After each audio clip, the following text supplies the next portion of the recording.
Modern Western civilization is probably the most technologically and socially complex society that has ever existed. This was built up over the course of several generations who, with access to a lot of cheap energy, were able to build systems upon systems that have resulted in the push-button society that we have now. In order to get almost anything done in our world, we rely on a long chain of things working more or less perfectly. And as we've been seeing recently, this is starting to break down. We're starting to have supply chain problems.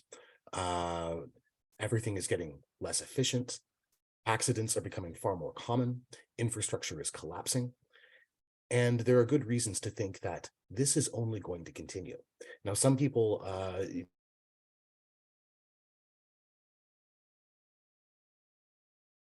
Sounds like John. We may have lost him. You there, John? Calling Mars. Well,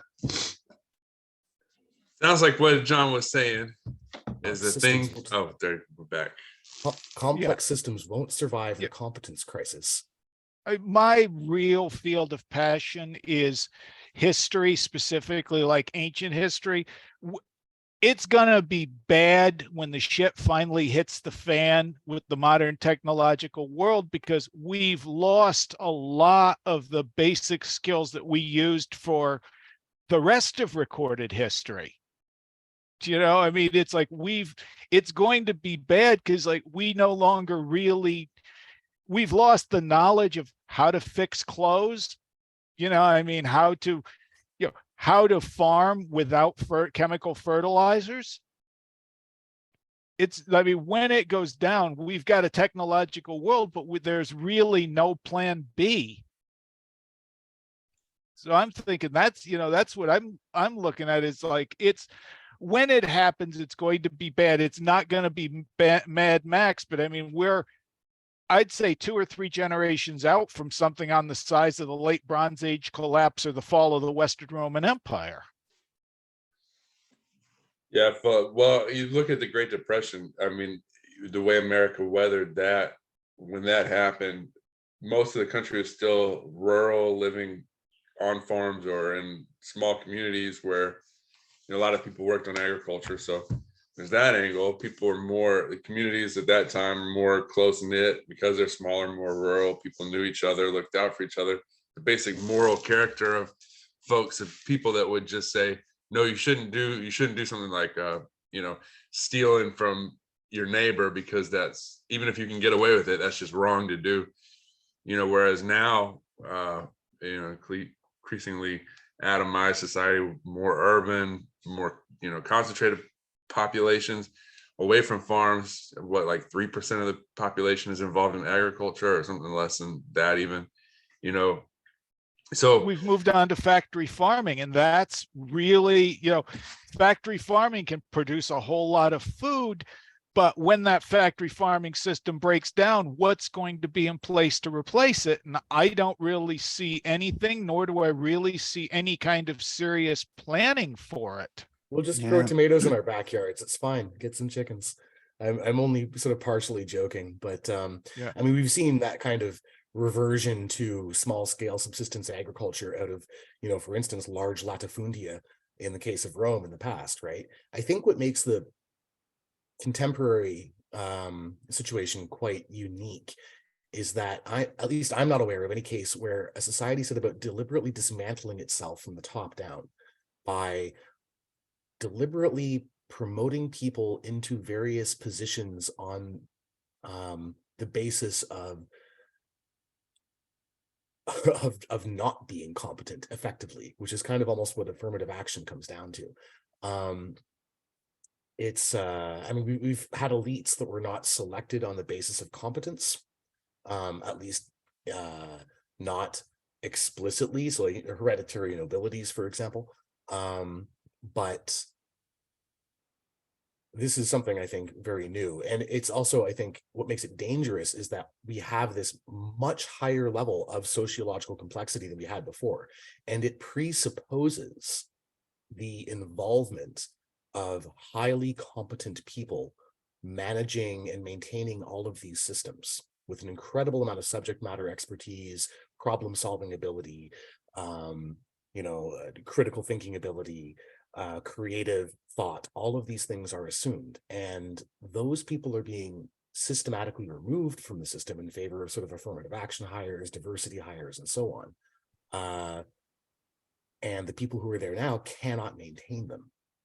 And we're starting We've to see got the a effects of it. sclerotic bureaucracy. I mean, we've got a bureaucracy full of our armies haven't fought a major World War scale war. I mean, there's nobody alive in the military right now who has any real experience with what would happen if, say, we wind up in land war in Europe.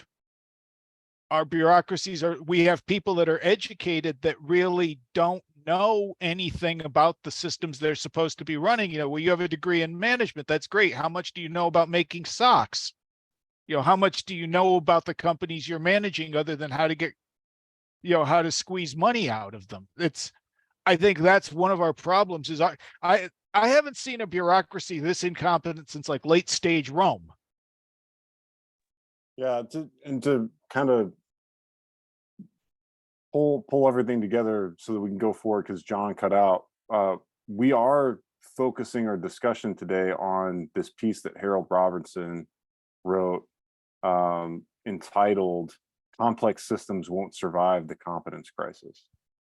And so, like John mentioned, he was talking a lot about affirmative action in the Civil Rights Act and litigation risk that comes with that, affecting who's selected for jobs.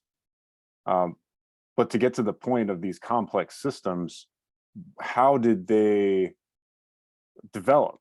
And I think the argument that's being made, and something that I kind of tend to agree with, is that they evolved in an environment where competence was selected above anything else. That was the primary concern, especially when firms were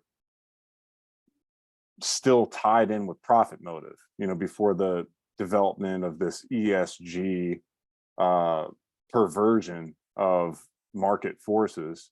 When a firm is trying to make money, then obviously they're going to be incentivized to select for competence.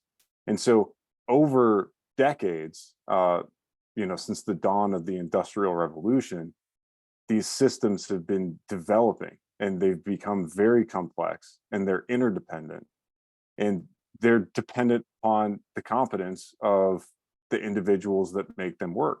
And if any of them fail at any time to bring that level of competence, then a small failure here can have a cascading effect and lead to a massive amount of death, destruction, or even just economic loss. And we're already seeing signs of that. Things like the East Palestine rail accident a few months ago, for example. That the education system that we have had, I think, is one of the greatest fruits of the early progressive era, from like sort of the beginning of the 20th century, where they quite deliberately and systematically went through society, through all the different socioeconomic classes, identified people like who had promising talents or abilities or intellectual skills, and elevated them into the managerial and the sort of technocratic classes in order to develop these systems. So, the industrial infrastructure of North America, which was once the pride of the world, was developed by these people, who in turn were the fruit of this educational. Oh, yeah. So John dropped out, but yeah, let me just try to riff a little bit on that, because I think we can even abstract a little bit, from the competency crisis we're seeing today in terms of like diversity, racial diversity, all these things, because I think it was Harrison who made the point at some time ago that you could see similar dynamics happening in some of the Soviet states, right? Where it was, for example, like the program to bring the peasants into the universities, right? And so you had kind of like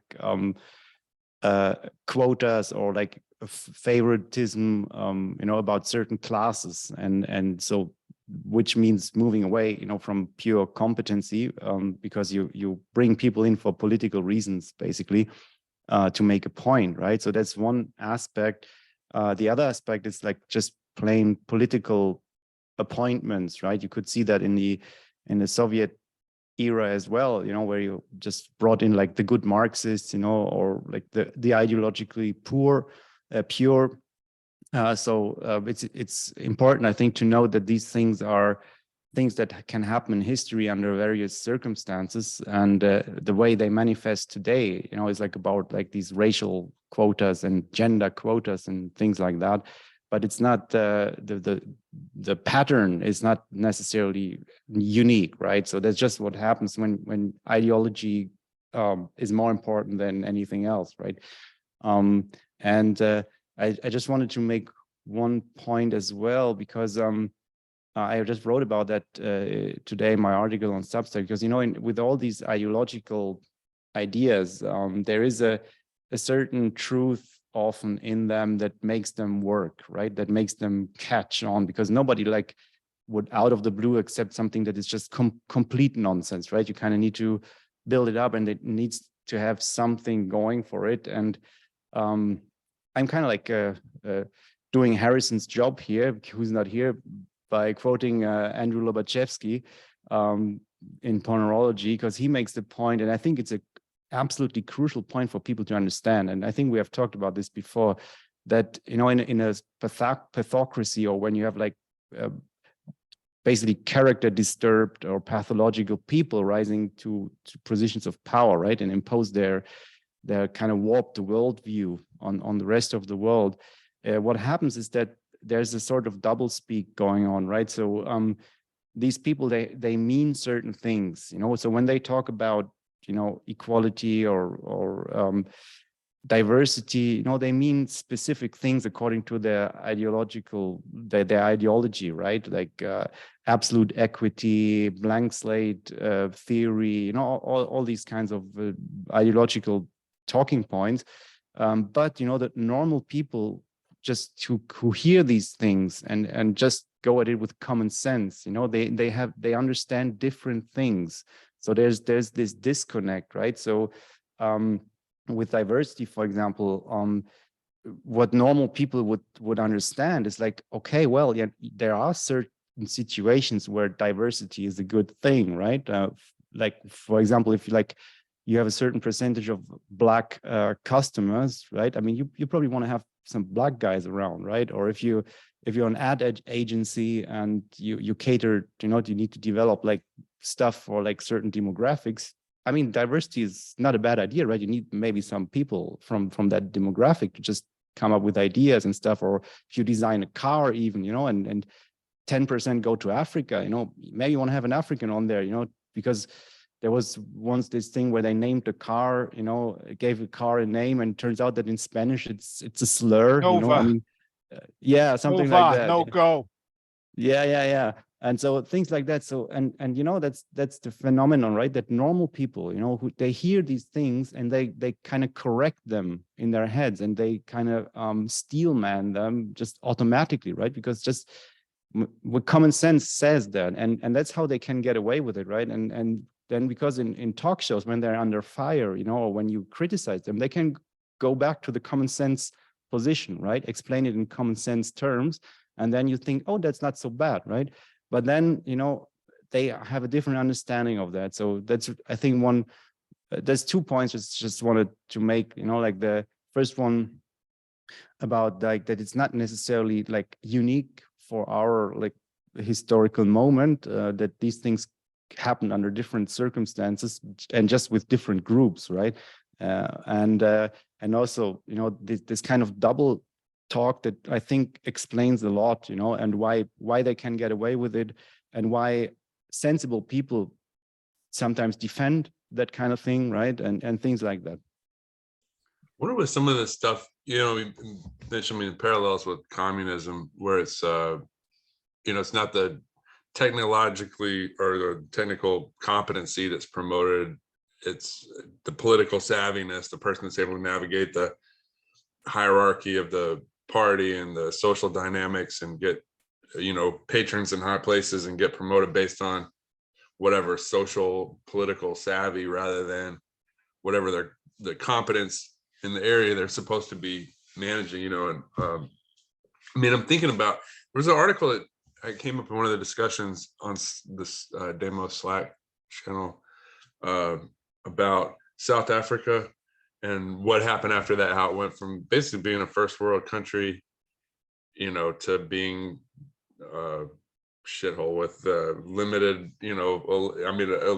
electrical blackouts, constantly, and just crumbling infrastructure and things not working. And then, as I was reading the article about it, one of the things is that the ANC is this communist organization, and a lot of that was buried in the media reporting about South Africa and the, Mandela's government, but just how corrupt it was, and also how tied to communism it was. And even before the end of apartheid, this Mandela and his government in exile kind of people, or not government in exile, but whatever, the people that wanted to become the government, they're being making frequent trips to the Soviet Union. They're basically committed Marxists, and that seems to be a thing. We're moving in that way in America now, where you could argue that communism essentially, or some version of it, communism 3.0, or whatever this new cultural Marxism is, this is taken over, become the official ideology of a lot of the institutions and one of the major political parties and so forth, and the current administration. That just seems like a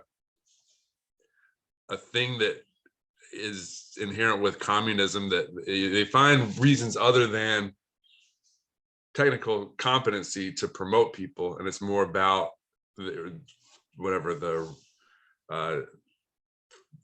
orthodox thinking, like politically correct thinking, and and so the affirmative action piece, I look at that almost like that's a ruse or a pretext to bring in this power to select who gets promoted and who doesn't, more than as I don't think a lot of these Marxists really care that deeply about eliminating injustices and helping people to fulfill their fullest potential or any of that. They don't care about Black people, because as soon as a Black person gets out of line ideologically, they'll come up with the most ridiculous, it's a black face of white supremacy, or multicultural white supremacists.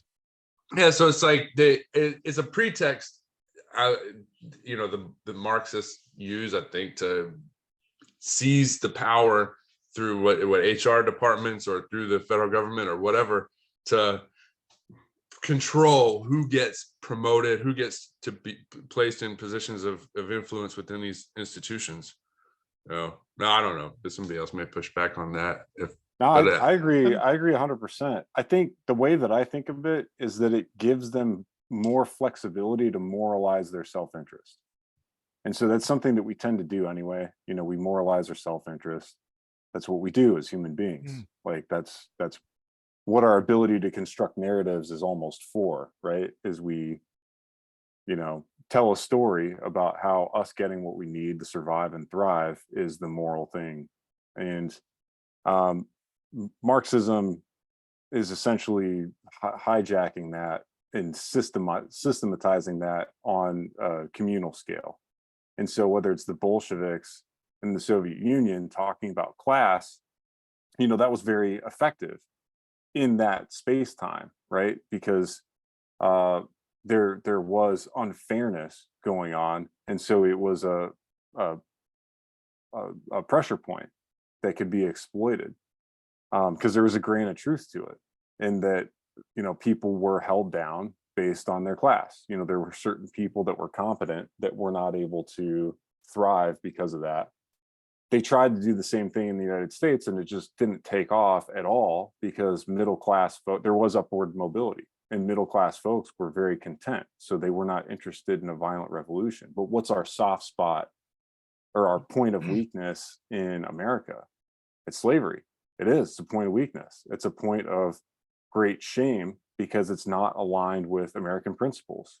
It was a moral failing on the part of our country. And you could say, hey, you know, look at the context of the time. It's like, yeah, sure, fine, right? It was all over the world. We ended it sooner than most places, but it happened, and it was a tragedy. And you know, some of the legacy of that was racism in and around that time. Now, we did a great job as a country of moving past that, but it's still this point of shame and uncertainty. And so it is a spot where, you know, they could initiate that long march and kind of jam in this lever in order to lever open those past sins and that hypocrisy and weaponize it to moralize their own self-interest again, but on racial grounds, not class grounds. But I think what's made it particularly dangerous as a means of agitation isn't exactly the legacy of slavery. That's sort of like the moral hook that they use to disarm the consciences of the white majority and to inflame the passions of the Black minority. But what makes it dangerous and intractable is the biological differences that do exist between those two different populations and the resentments that can lead to. Because whenever you have two very different peoples living in the same society, getting different outcomes just due to self-organization and the chips falling where they may kind of thing, there's going to be the possibility and the probability of resentment because of that. And that can be exploited, and they have exploited it. And it's intractable because it's to a large degree based on heritable characteristics, which means that you can just keep it going and going and going. Whereas the original Leninism that was used to subvert the Soviet Union was based much more on class. There were ethnic components to it, like exploiting the resentments between, like, say, like Lithuanians and Russians, for example, or Georgians and Russians, and so on. All sorts of little ethnic conflicts that the Bolsheviks exploited. But the main thing was class. And it's generally the case that within a given population group, you can find competent people from each class. So by insisting that, for instance, only working class or proletariat types could be put into positions of responsibility, you could still find plenty competent people to put into the key parts of your economy. Whereas under the affirmative action regime, it's pretty obvious that that's not really happening. And that, I think, is one of the things that, to go back to this article, this collapse of complex civilizations or of our complex systems, or you know, Daniel D's example of South Africa, how they went from a country that had a space program and was a nuclear power to a failed state. You know, and part of that is certainly related to Black economic empowerment laws that say that, for example, for every one white person you hire, you have to hire 19 Black people for the same position. But you can't find enough competent Zulu or Xhosa, how we pronounce that. I don't know, Xhosa. Does anyone know how that's pronounced? I have no idea. Xhosa? Xhosa? I think Is it's a that it? guttural. Okay, yeah. But you know, finding enough competent Xhosa or Zulu is just it's not proving very easy. But you also just can't hire that number of them as a practical matter, which means that you end up with a very small number of competent people in things like your power authority, or your, Ministry of Roads or what have you. And then you have a huge number of people who are excluded from participation in those systems entirely on, the fact that they're just because they're white, who then live in poverty because they can't get a job as the infrastructure collapses around them. Something that has come up with me when I've been hearing all this talk about the Soviet Union, it's something I noticed before. I finally got a word for it. One of the problems we've got with our complex society is affirmative action is basically intellectual Lysenkoism. It's the idea that, like, well, if we put people in these positions, if only we give them, the right education, we let them here, they'll rise to that level simply by being put there. And Bingo. there's no real allowance for people who are, let's face it, half of Americans are below average in IQ. What these people are, they can be good people, decent people, but they're really not qualified for much besides manual labor or the service industries. So, but instead of saying, like a communist would, well, let's make sure that our workers, the people who work with their hands, get decent wages, that they're protected, Exactly. building our structure. They're all going to learn to code. And it's like these, even if everybody in America could learn to code, there aren't that many coding jobs out there. Exactly. There's And only like Grant was saying before, like what made America immune to class-based subversion was precisely the fact that the working class in America, this is like 100 years ago, certainly not now, were really well off compared to their counterparts around the world, and their standard of living was increasing. So, sure, they were manual laborers or technicians or what have you, but they had a good life. You could support a wife and 3 kids and have a car in the garage, working as a machinist at the local plant, for example, or even as a bricklayer. And that's increasingly difficult to do now. We have this system where, unless you are a member of the cognitive or managerial elite, you have a really hard time obtaining the basics of a good life.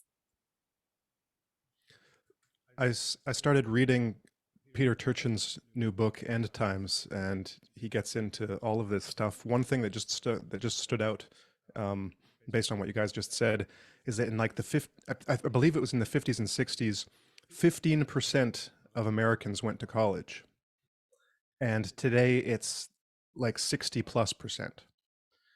And so he talks about this in relation to overproduction of elites, and of course goes through all the factors in the last 50 years that have contributed to the political instability in the United States.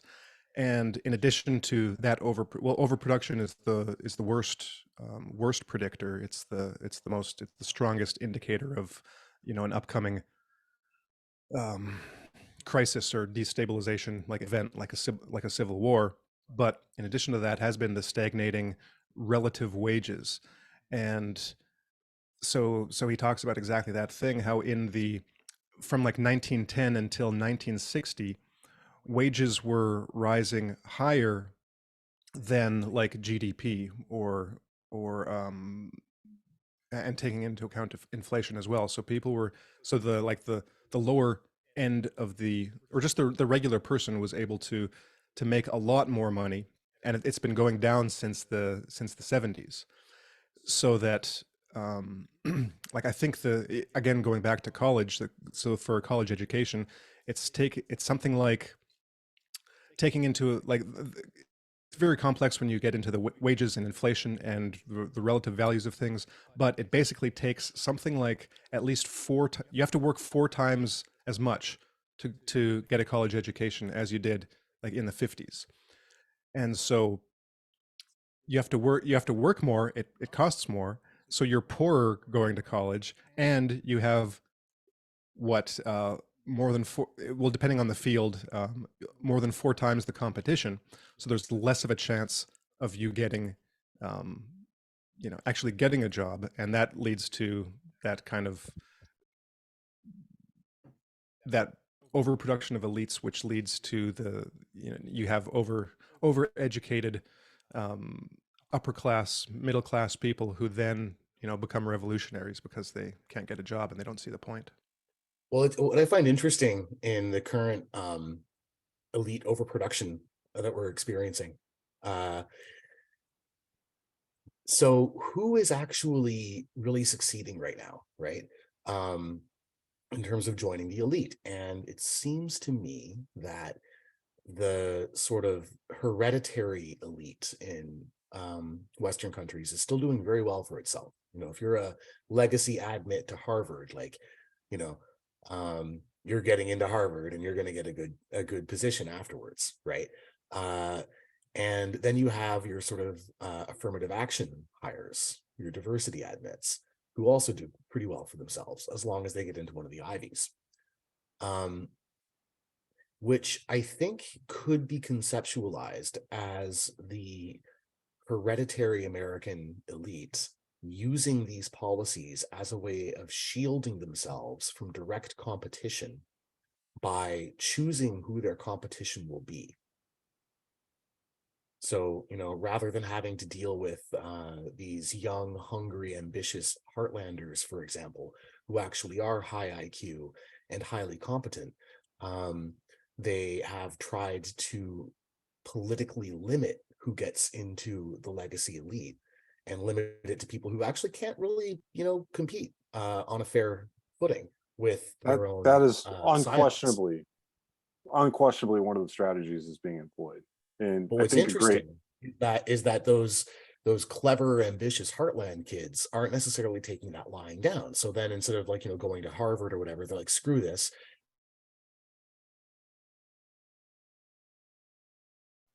John cut out. I think John cut out, yeah. So Yeah, what a perfect example of exactly what he's talking about. One of these heartland kids that's not going to take that line down is the great Robert Barnes.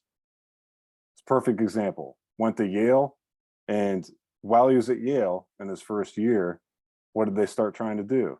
Get rid of need-based scholarships, which would do exactly what John was talking about. It would limit the competition from people that were highly skilled, highly competent, but didn't have the financial means to compete, prevent them from being able to enter the system and compete. And so he went hard in the paint against that policy. And they offered him a kind of backroom deal. Hey, be quiet, and we'll help you out even more. And he was like, no, you guys can get bent. He dropped out in protest and then went on to become one of the most successful tax attorneys in history. And now he's kind of leading up the populist movement, counter, the deep state and elites. And it's been a big inspiration to me at the very least. So yeah, to John's point, there is, that's absolutely a feature, and look no further than the life and work of Robert Barnes as evidence of how that's unfolding.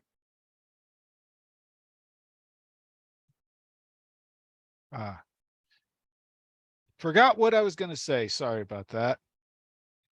yeah. So Since You raised your hand and everything. yeah, very polite, and then you get called on. yeah, Yeah. I might. You were going to talk, Harrison? No, No, I sorry. was just. Oh, that was Luke. Sorry.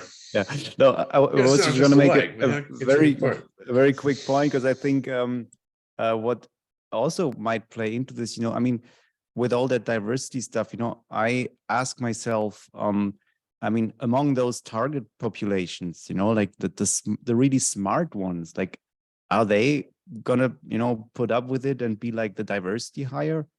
So maybe even those guys, like, they kind of like lowering the bar or lowering their competition, by, I mean, it's kind of like a weird thing, right? I mean, for those. The way that those folks get subverted is through mismatch, so I don't know if this is controversial, right? Mismatch theory, but I'm just quoting Thomas Sowell here, right? So, if you get into a school or a program that, you're not matched to. In other words, we'll just use SAT scores as a proxy here and say, hey, if you are you know, a Asian dude and you have a 1600 on your SAT, you have to demonstrate competency and proficiency in all these other ways in order to be competitive at an Ivy League, on some Ivy Leagues, right? Because there was a lawsuit about that showed that they were being discriminated against specifically. And say that you are a Black female student, and you know, say you get a 1400 on your SAT, like 1400 on your SAT, shit's hot. That's shit hot, you know, like that's a smart student. But are they going to be able to hang with somebody that easily got a 1600 on their SAT and maxed it out? Probably not. Not if that the program is designed to be a challenge for that person that got a 1600, right? But then what happens in the current dispensation is that they notice that, oh, retention has gone down because our diversity admits keep dropping out. So we need to keep retention up. So then they start pressuring the professors to water down the program, basically, which they do. Because a lot of it's racist if they're dropping out, because it's right? racist, Just for impact. Hey, why are all the diversity hire is dropping out? They must be it's anti-Black. Calculus is racist. I've seen this happen in real time myself, kind of directly. But then what happens is that the people come out of those programs are no longer as rigorously trained as they were before.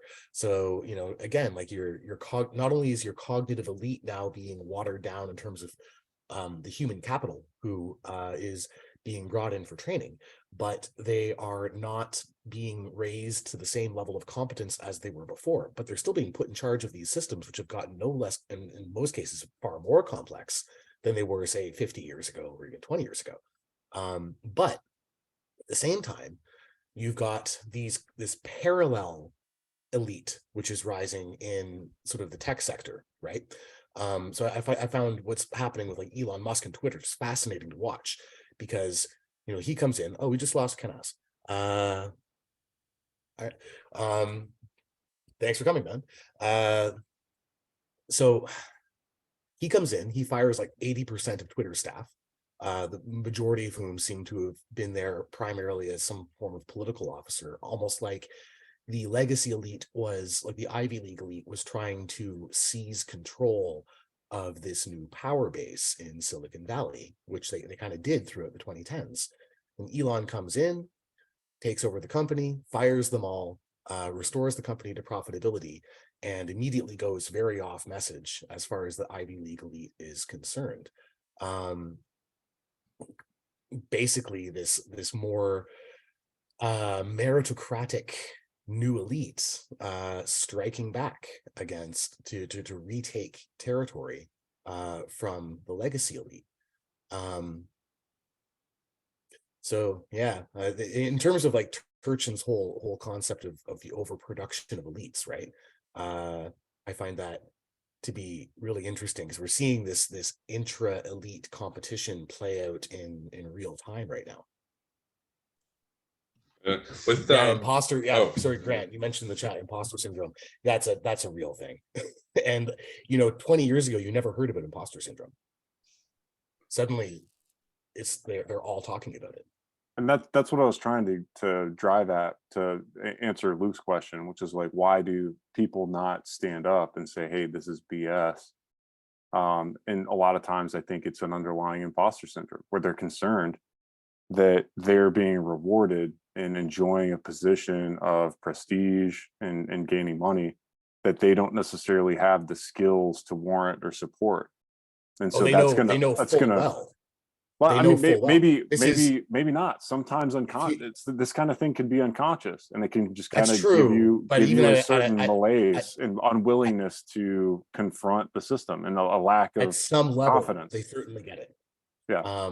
So I don't know if you ever read crushing, right? It's crushing to the spirit. Did anyone here ever read Spandrel's essay on bio-Leninism? It's sort of a classic NRX essay. Definitely worth reading if you haven't. Basically, this is his point: is that this system specifically relies on loyalty of people who are raised to a station that they would not be able to get to on the basis of their own sort of innate talents, their own innate ability.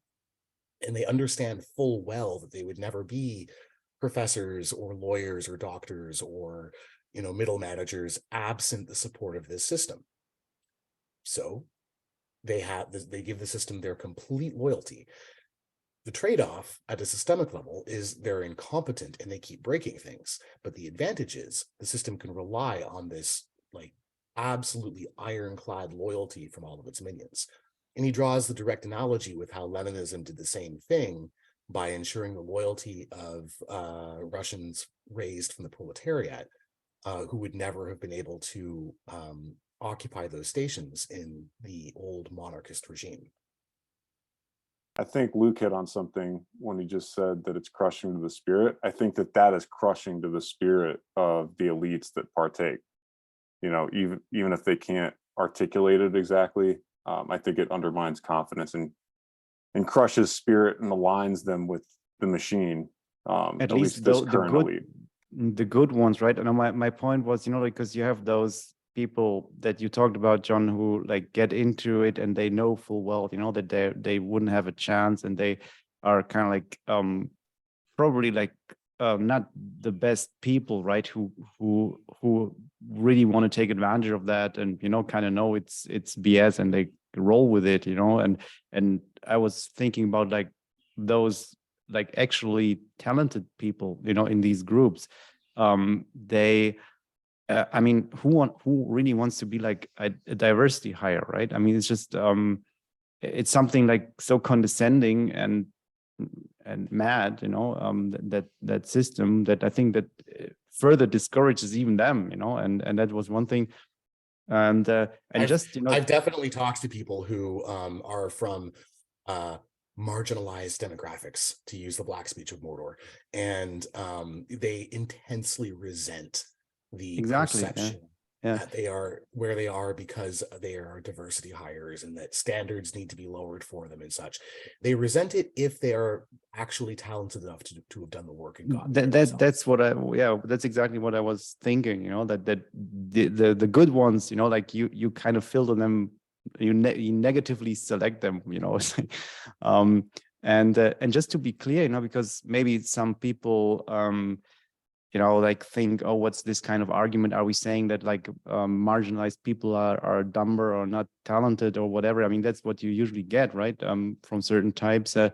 But it's just so obvious that that's what's happening once you do any kind of affirmative action whatsoever, because the thing is, it's just such a glaring contradiction, because if you hire somebody, right, as a company, and you do any kind of quota, like that is not based on just regular like competency, like or whatever, like application, then I mean, what's really the thing, right? Because you would need to go back to the university level, right? Because there is your pool of applicants, and then but at the university you have the problem that there too you have a limited pool of applicants, right? And so you need to go further back and back till like, I don't know, like primary school, to like generate the appropriate pool, even under the assumption that there is such a thing, like as widespread white supremacy and discrimination and stuff, because then that would mean like that this limits the pool, right? This very phenomenon. And then you would have to go back. I mean, that's what they're trying to do too, right? But it kind of excludes anything that goes on at a later stage, any affirmative action, unless you sacrifice competency. It's just really that simple. So that's there's not an argument for like groups or differences between groups. It's just straight logic, right? That once you do that, you lose competency, basically, and that's just the thing I wanted to mention, because there's probably still people out there who just think, whenever you talk about, things falling apart because of affirmative action, that implies necessarily like an argument for like, I don't know, genetic group disparities or something like that. I mean, that's a separate discussion, right? It's just, by definition, once you do affirmative action other than at a kindergarten level, right, then it's game over, right? You lose competency. So yeah. A way to put that would just be that, once you are prioritizing something other than competence, you will therefore not be getting competence because something else is being prioritized. And it doesn't matter what you're prioritizing. That's the central thesis of Robertson's essay, is that diversity as an objective and meritocracy or competence as an objective, they're on a collision course because they're different priorities. So it's like either one's the priority or the other, and you're going to sacrifice one if you pursue unless that's unavoidable. With the only exception, that I mentioned earlier, if like diversity and competence actually converge, right? Which can happen in certain situations, which is then what they usually tell you, right? I mean, because it's a thing. Sometimes it's actually a plus, if you have a certain background. I know certain people have a certain ethnicity even, because you can then, bring in that knowledge about how to deal with those people, basically, right? But it's an exception, right? But that's just where competence and diversity may converge, but it's rare, and you can certainly not generalize that. Yeah, but if they converge, it'll happen organically, right? Yeah. So if you're targeting competency and it's an area where it's going to converge, then that's going to organically and spontaneously happen. It's not something that if you target diversity, then it's not going to happen more often than it happens, because it's not always the case. I mean, like the example of like customer facing positions where you want to reach certain markets, so you want to part of the competence of that position is being able to reach the market that you're trying to market to, right?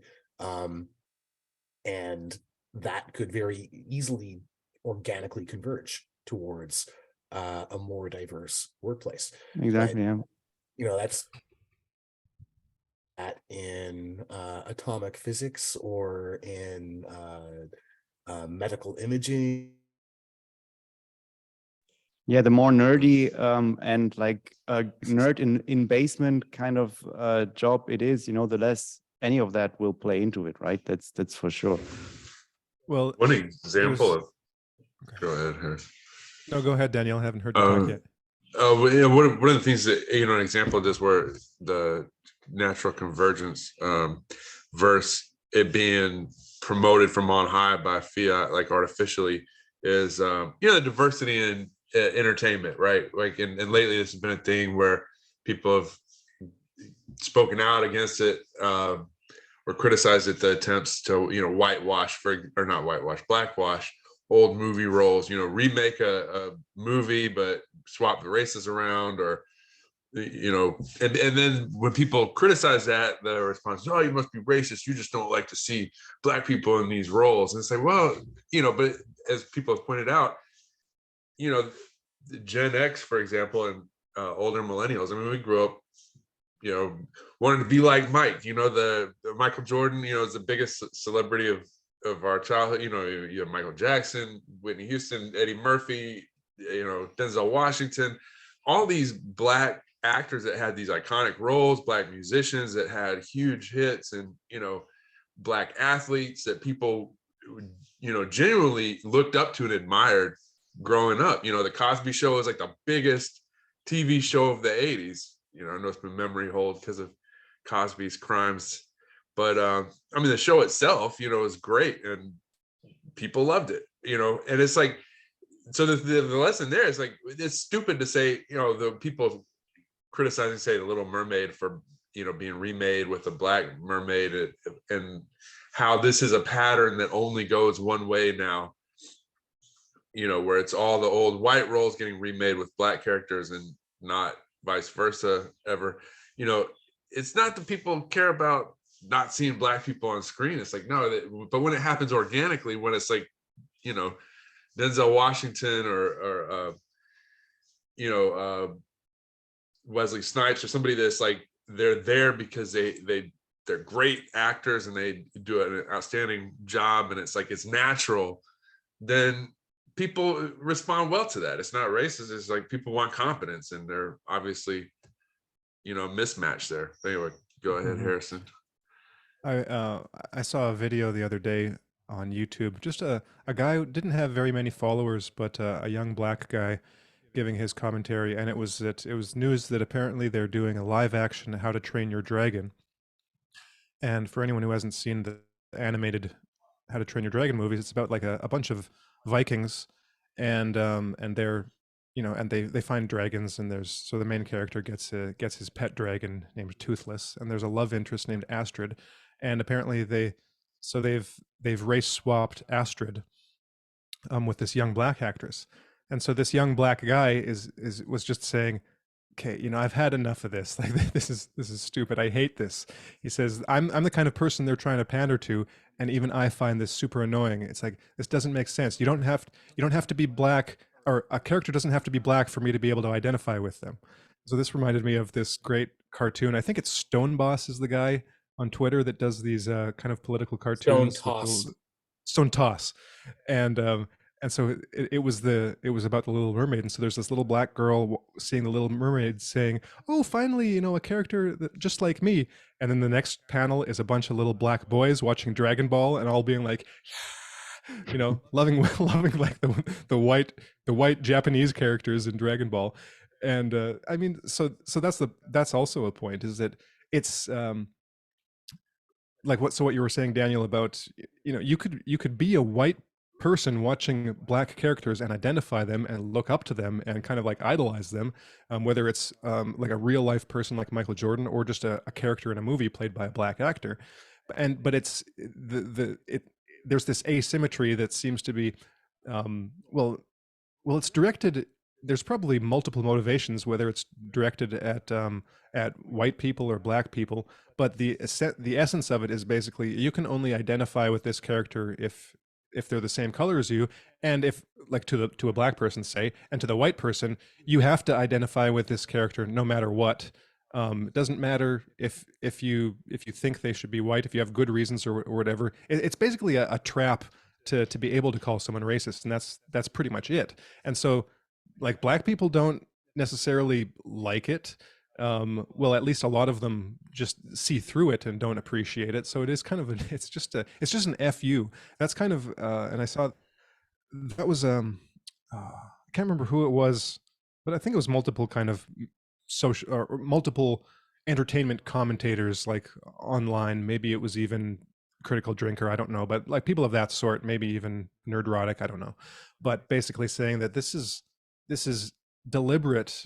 They might have even had articles kind of like insiders talking about this, but it is essentially deliberate. It is an FU to fans. It's they want to take they want to take something that you like and then ruin it to be able to then call you racist or sexist or homophobic or whatever, when it's a marketing giant troll. Yeah, it's a bit of a marketing technique, right? So you have an absolute lemon at a movie, but if you can get the internet racists to sort of be like, "Oh my God, you have a black woman playing that blonde character," or more often ginger. I don't know if you've seen the ginger genocide meme, but it's pretty funny. All of the redhead animated characters from like the last 30 years, they're all black now. So it's but if you can generate that controversy, and that basically Streisand affects your marketing for the movie, which, I mean, there might be something to that, but it doesn't seem to have translated into much in the way of box office success, so I don't know how deliberate that is. I can easily believe that it's just a simple ideological fuck you. Yeah, I think it's probably something like that. And before I go, because I need to log off soon, but just wanted to make a point about what you said, Harrison, and Daniel. I think this kind of like racial swap and this almost kind of trap to call people racist, right? This kind of baiting, and I think people don't really react to the fact that there's just like, I don't know, more black actors in movies or whatever. I mean, that's been going on for a while, right? That they kind of like, had a little bit more diverse cast, or even like different stories, like that, that some of those famous black actors, came to the scene, and nobody really had like that much of an issue with that, right? I think what people really are reacting against is just the ideology and the absolute stupidity of it, and that's just the thing, right? I mean, it's just common sense and intuition tells you, like swapping like the Little Mermaid for a black girl is just so insanely stupid and just absolutely, just crazy and mad, just even the idea, it's just, there's no argument to be made, right? It's just pure intuition. It's like, what the hell, and people kind of know that it's ideology, right? That it's just, and it's stupid and simplistic and ideology, that doesn't make sense, and just that's, I think, what people are reacting against, and not so much, whatever, like, I mean, yeah, I think that's, people have a good sense of that kind of thing, and and the stupidity can just be overwhelming, right? And then so people go, no. All right, so I'll leave it there. See ya. All right, Luke, have a good one. The thing I would say is like it seems to be racial. That's how it masquerades, but it's really ideological because like Grant Smith, you did a good job earlier elevating melanin voices by quoting Thomas Sowell. But it's like people like Thomas Sowell are never the ones where you said like elevate black voices. He never gets elevated. It's like it's you're if you're black, as long as you ideologically don't get out of line, you're good. You can be elevated and promoted. And we should elevate Kanye West more. Depending on which personality of his is speaking, they get you into trouble. But yeah, no, I was thinking about this thing from Bad Catitude, Boricua Gato, his whole postulates about politics. And there's one that was really good. I guess the title is, Gatto's postulate from September of 23rd, 2022. But he's talks about his propositions that, when politicians are bought and sold, the sort of people attracted to politics will be grifters, and that the grifters, they're going to grift, and that grifting turns politics into story time, where that's the easiest way to sell people on bullshit is you just, give them a good story where it makes them identify with the oppressed hero that's being saved by the virtuous people in politics. And anyways, then he goes on to say the true believers are more believable than grifters. And so it's like the first generation, they may know it's a grift. They may know they're just using these appeals. And I think Bill Clinton was an example of this, where it's like, he didn't, for all his, acting, he didn't really feel people's pain or, care that much about the working class, but he just knew the right buttons to push, the right things to say to shift with the times and, get elected. But the dude is smart and relatively competent, evil, but, he's more competent than, say, Joe Brandon, right? Or it's like, or people in Brandon's administration, so it's like now you have true believers, the competent people who were just lying. They're, now this generation is people that actually they've grown up believing this stuff, and the true believers are more believable than grifters. So then Gatto goes on to say, did people start to prefer true believers to grifters and elect them to office? And the more fervent new leaders tell more intense stories, and it make the public committed to the story. And then the true believers, as the thing, do not know that the grift is a grift. And so Gatto says, what began as crony corporatism and scam has become a secular religion activism cult. Its false and facile tenets designed to separate fools from their money and enrich special interests have become sincerely held ideological dogma, and those who preach it to you have been strained and selected until only the most gullible and zealous remain. And so then he says, a democratic government powerful enough to dictate that which I'm not sure. I'm not sure about that. Rule by rule. I'm not really sure about that time series. I mean, about that ordering of events. Like, if you look at something like civil rights and everything that's emanated from that, back in the 1960s, it was all true believers, as far as I can tell. It was very few grifters involved. It was people who like really were filled with moral fervor to right what they saw as the injustices of American society. You think LBJ though? I mean, like in the U.S., it was the Okay, 1964 Civil Rights Act. That's the okay. one that has Yeah, now no, been LBJ was stretched out of definitely a all cynical imagination. political actor. That dude, yeah, But, is and total MLK psychopath. Jr., I guess, is he's a bit of an ambiguous character. He may well have been a grifter, in fact. But I think a lot of the people on the street who were supporting it, marching and so on, like they were definitely all for it. And I think LBJ just kind of took advantage of that. But you know, now 60 years out from all of that, it's very difficult to ignore that affirmative action has not worked. For example, this has just been disastrous. I mean, affirmative action is a swear word in the culture. What turbocharges, you know, the thing that what I was saying with the true believers now, they've been selected for their ideological belief, and that it's only the most gullible and stupid that remain. Now you add to that, it's like turbocharged with this DEI mandate. Yeah, but I don't know that that's exactly how it's gone. I mean, it seems to me that there's an incredible amount of cynicism built into our system, where we have this kind of like public morality that everyone sort of has to abide by. You know, racism being the greatest sin, things like that, the post-war political consensus. But you know, privately, people tend to be, there's a lot of preference falsification. Privately, people tend to be quite a bit more right-wing than they are publicly, including the sort of people running things who are just kind of cynically manipulating the grift. I think I don't know how many true believers there really are. I mean, yeah, on the ground, I think there's a lot, but yeah, I'm gonna have to side with John against the bad cat on this one, even though I like the bad cat a lot. but like you look at like communism in the Soviet Union, right? In the early days, you had a lot of true believers involved in the communist government, and then you get to like the 1980s, 1990s, and no one in the system believed in the system. It was all a grift.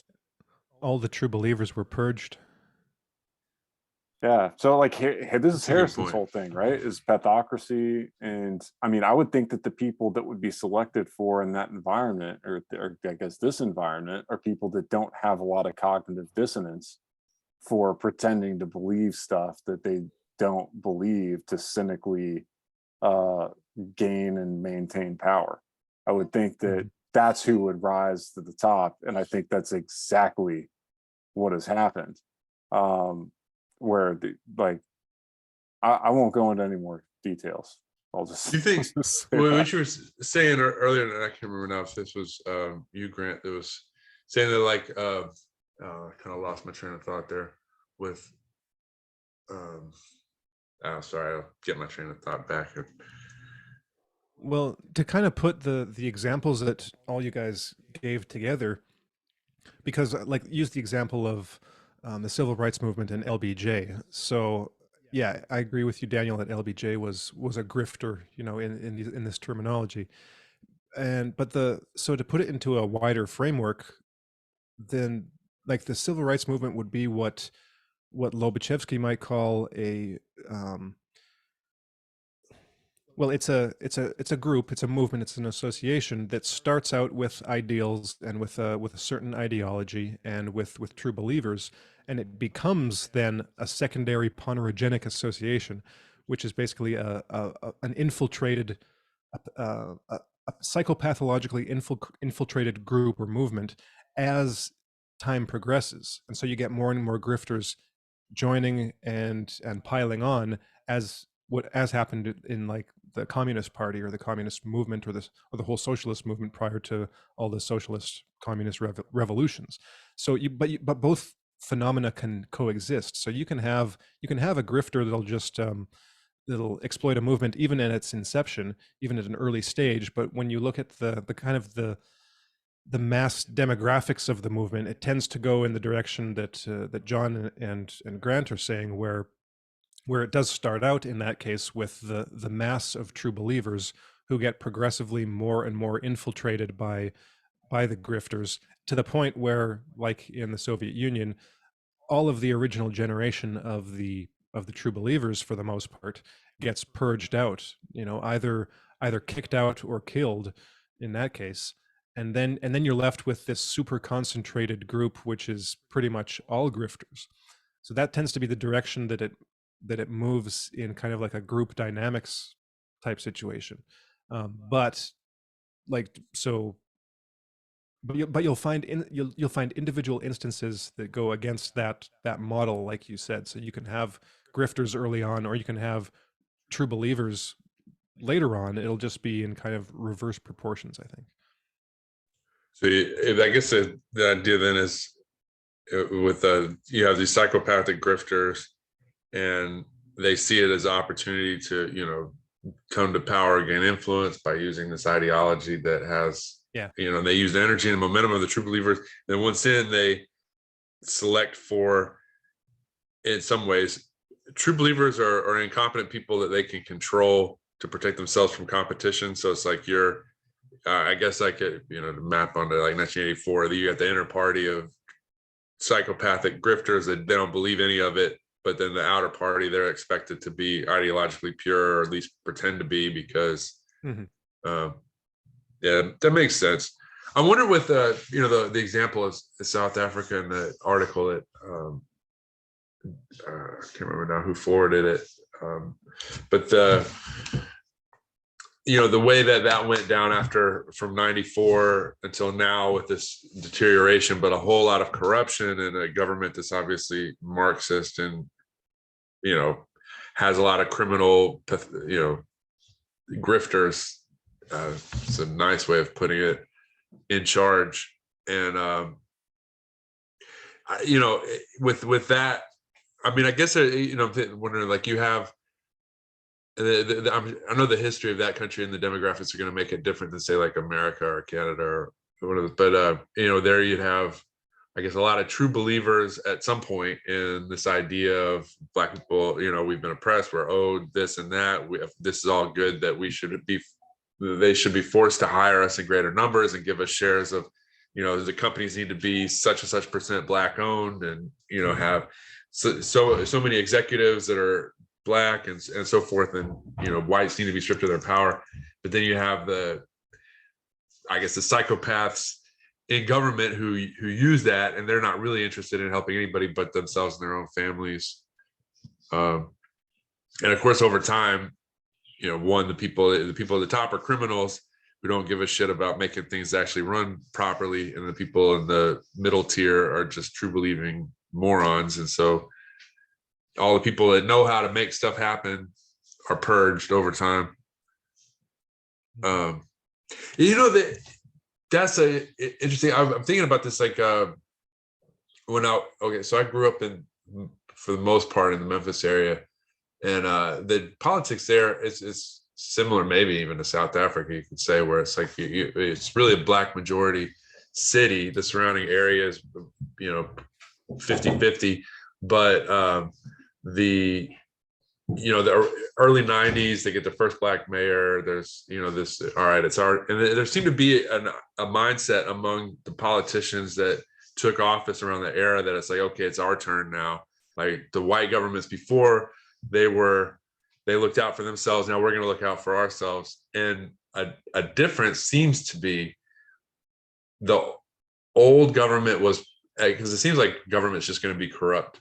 But the old government was corrupt, but within limits, is like people who practice some form of cronyism, but at the end of the day, try to make sure things worked and got done. And you replace that with people who just see it as a grift, and there's not any of that sense of like, we can skim off the top, but we still got to make sure things function properly at the end of the day. So now it's just like, how can we just scam and skim, and and who cares at the end of the day if stuff doesn't work? It's just, if it doesn't work, it's a sign that we need federal money or federal aid, or white people are racist and they're fleeing the city or the schools or whatever. So I don't know there, but if that seems like there's a limit to how much that'll happen in America where, given the country as a whole, the demographics are different than they are, say, in Memphis or South Africa. But and I guess maybe that's why they've gone from promoting Black people to now it's promoting that pride, degeneracy. Like you can be white, you can go skip to the top of the victimology hierarchy by identifying as the opposite gender or whatever. So now that's like the proxy for we need diversity, as in we need guys that want to put on a dress and wear lipstick and claim to be women, and so that's like now the thing that, rather than competence, is getting promoted. I don't know. So just on South Africa, and hopefully my connection will stay stable long enough for me to say this. I think South Africa, you got to avoid projecting North American politics onto it. It, in my opinion, is primarily ethnic there rather than ideological, the way things have unfolded in the last 30 years. Most of the sort of Afro-Marxist or the organizations like the Economic Freedom Front or the ANC, these are basically ethnic supremacist organizations. But the previous apartheid government was similarly kind of like maybe not a supremacist organization. Well, in a sense it was, but it was like, there for the Boers essentially, and the white South Africans. So you kind of have these different ethnic groups jostling for power, and they'll justify it sometimes on the basis of ethnicity or on the basis of ideology, but it's very thinly veiled there. And so, I mean, insofar as you have like true believers in South Africa in the sort of civil rights regime, I think it's largely ethnic self-interest on the part of the Black majority, just tribal politics, and on the part of the white minority, it's kind of like, oh, well, these are the fashionable beliefs that the imperial center is pushing out, so we should try to conform to them. And that sort of helps to split the white minority there in terms of whether they're for or against the current regime. But I mean, I don't know, like, is that really true believers exactly? I'm not sure that it's exactly the same as you would have in the US, where you have people who have a really strong ideological motivation. They're probably true believers in like the racial grievance stuff, maybe not so much the whatever Marxism or whatever that is that the government's official ideology is, but in terms of time to get back against whitey. Yeah, that's I'm sure they what I'm really saying, believe right? that. It's like the Marxist aspect is just kind of there as window dressing. It's really just more kind of like, well, we're Zulus and we want some more stuff for Zulus, like, you have that, I want it. The article was say, I guess, a Zoza, I don't know how to pronounce it, but that they have some beef with the Zulus, and so they're actually they hate each other. targeting the Zulus too. Yeah, they absolutely, all those different groups hate each other. That's one of the aspects of apartheid, which is not widely appreciated in the West, is that it was motivated partly to keep the different African tribes from slaughtering each other. That was why they were like, okay, this is your homeland, that's this other group's homeland. That's why they had the internal passport system, because otherwise you'd have like groups of Zulus going and like slaughtering groups of Xhosa or vice versa. So just to keep the peace, they were like, okay, you all have to be in your different spots and sort of stay there unless you can demonstrate that you're not going to be violent. So yeah, I mean, it's certainly not as simplistic as black versus white down there. So we're talking a lot about what people believe. I mean, at the end of the day, I don't think it matters that much, because there's a narrative that you're going to advance that is a moralization of your self-interest. Whether or not you believe that narrative, I mean, like, I don't like hypocrites, so I tend to, like people that, say what they believe, but at the same time, if they believe really stupid shit, is that really any less aggravating and annoying if they're able to engage in efficient self-deception and believe something really stupid that serves their own self-interest in a way that takes that out of other people's hides? I don't know that it matters, but this is why I'm a free market guy, is because we will moralize our self-interest, but really the only system that allows us to do that in a way that doesn't screw everybody else over is in a system that respects property rights, and a system where you have to actually provide something of value to somebody in order to profit. You know, that way it's like, yeah, the ideology of, say, anarcho-capitalism or free market, you know, you're moralizing your own self-interest if you're competent, you're able to produce stuff of value for people. But at the same time, like, you're not taking it out of anybody's hide if you're not using the levers of coercion, government power in order to do it. And that's where the free market people go wrong, like, especially on the right, you know, like Republican types that use free market rhetoric but engage in crony capitalism, which is the, you know, the free market example of moralizing your own self-interest in a way that's not compatible with reality. But to get back to what we're talking about with this article and these systems, you know, these systems, whether it's the formation of bureaucracy, you know, that allows, you know, because when you have priorities being set, right? So like the priority is diversity. Well, it doesn't matter if there's widespread freedom and things aren't centralized. If things are decentralized, it doesn't matter if a firm here or a firm there decides to do that. Or if the government's really small, it doesn't matter so much if the government does that at some level. It's when you have everything massively bureaucratized and centralized that you have a single point of failure where you do something like, hey, we're going to decide to promote diversity over competence at every level of every organization in the entire world.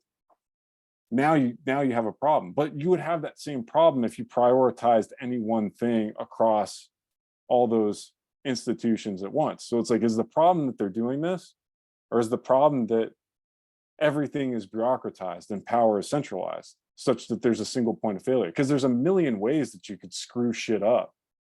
This is just one way.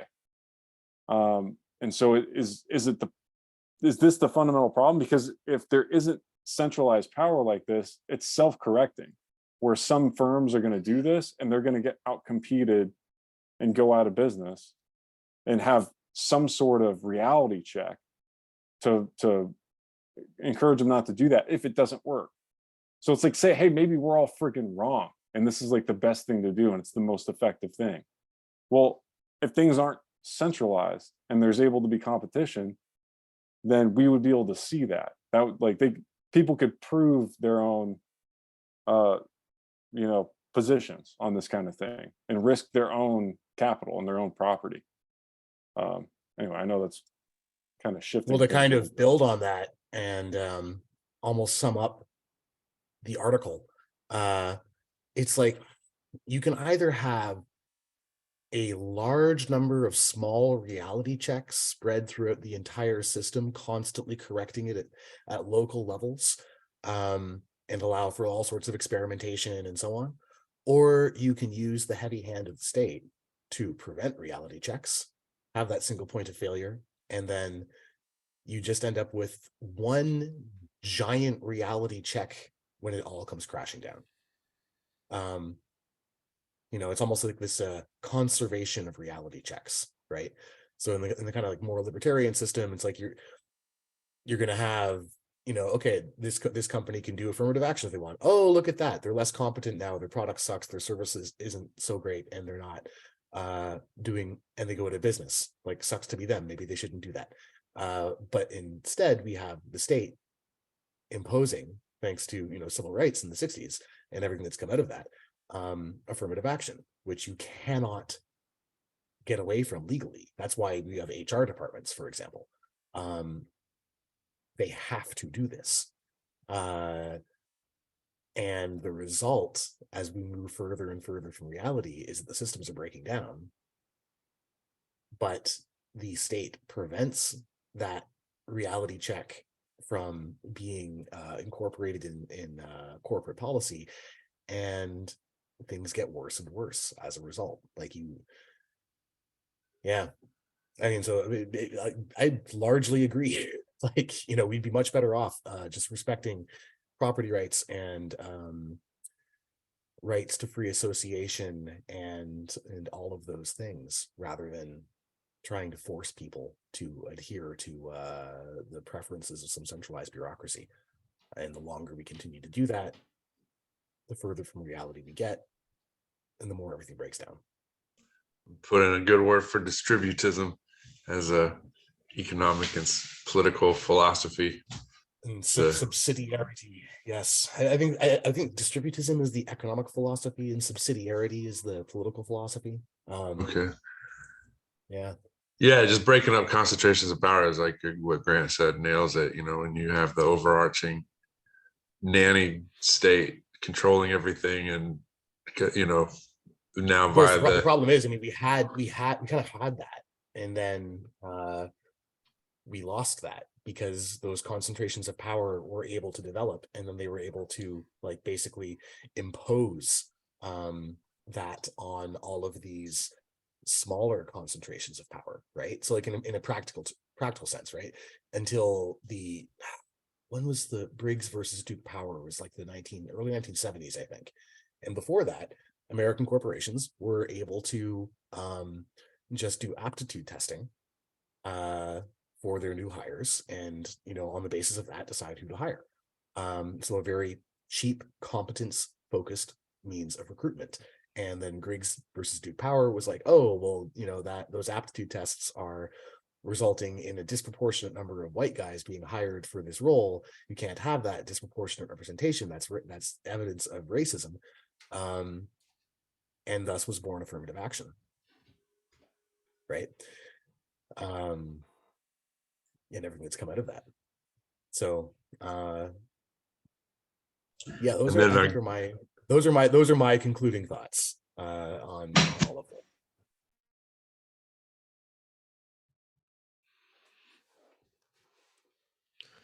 Yeah, that oh, go ahead, Harris. No, I was just going to say that's good.